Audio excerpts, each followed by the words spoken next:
Greetings, welcome, thanks for being here. As is typical on these occasions, I try to frame something of the evening's debate.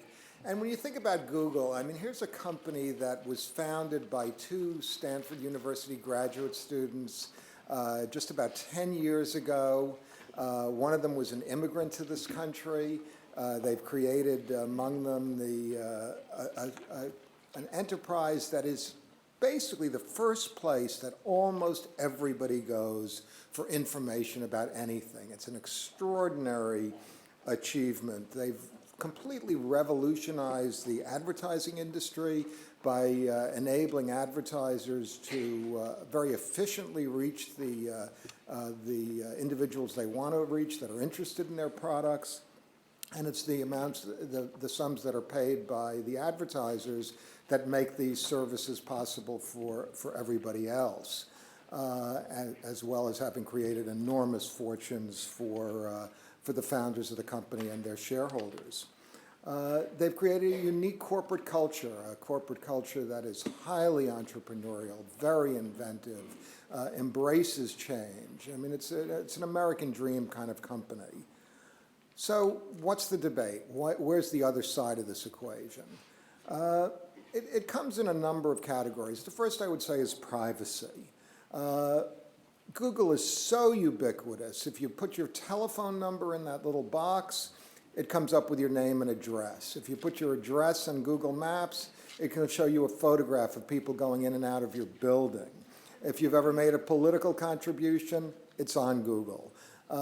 Virtually every detail of anything you've ever published, anything that's ever been in print about you is part of a permanent record that can be accessed on Google.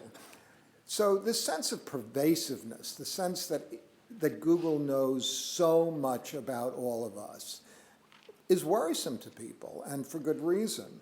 And then there are other issues involving personal freedom, and you see that mostly in China, at least in terms of the news, where Google has been cooperating with the Chinese government in censorship of the internet, and maybe in other ways that we don't know about. So we think this is a motion where there's a lot to be said on both sides. We have an outstanding panel, and it's my pleasure to turn the evening over to John Donvan.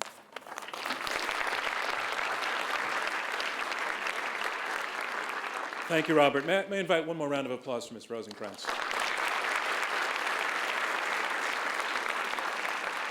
Ladies and gentlemen, welcome to an Intelligence Squared US Oxford-style debating live from the Caspery Auditorium at the Rockefeller University. The motion before us tonight is Google violates its Don't Be Evil motto. We will be hearing from two teams of three panelists each in debate. This debate will take place in three parts. There will be opening statements followed by a round of direct debate among the panelists, and that will also include questions from you, the audience, and then we will have a brief period of summing up by each of the debaters. In the opening round, they are each given 7 minutes each, and we will have a warning sound for each panelist as they approach minute 6. It will sound like this. Clear? And at 7 minutes, if the speaker has not finished speaking, it will sound like this. And on and on and on it will go. This is a contest. It's a contest of wit and logic and ideas and persuasion.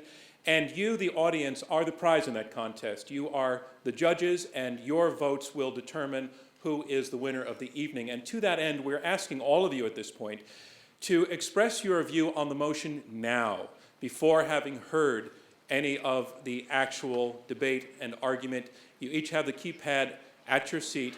If you agree with the motion that Google violates its Don't Be Evil motto, press button number 1. If you disagree, press button number 2. And if you are undecided, press button number 3. I'll be sharing those results in a short time after we hear the opening round completed. Anybody need more time? All right, restating once again, this Intelligence Squared US debate our fourth debate in the series. The premise is, the motion is that Google violates its "Don't Be Evil" motto. And you may have noticed that Google itself is not represented on our panel tonight. We suffice to say that the company was made aware of this debate and was invited to participate. Now let's let the debating begin.